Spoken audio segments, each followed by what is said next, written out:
Dans moins de 10 jours, plus de 44 millions d'électeurs sur la totalité du territoire français sont appelés à choisir le président de la République pour 5 ans. Un peu plus de 44 millions, les Outre-mer compris. Un chiffre vertigineux eu égard au nombre d'électeurs inscrits en Guyane sur les listes électorales. En 2015, ils étaient plus de 88 000 recensés.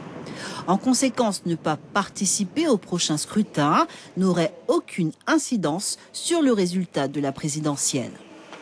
Il faudrait que le poids du corps électoral soit suffisant pour pouvoir agir, influer sur la différence de voix entre les candidats au niveau national.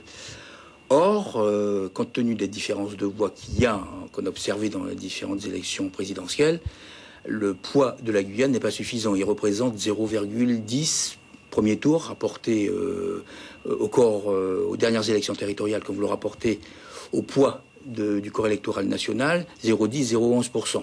Donc ça veut dire que manifestement, il n'est pas de nature à influer sur les résultats finaux. Seul l'écart des voix entre les deux candidats au second tour pourrait être examiné par le Conseil constitutionnel s'il est significatif, en cas notamment de scores très serrés. Verdict des urnes nationales les 23 avril et 7 mai prochains.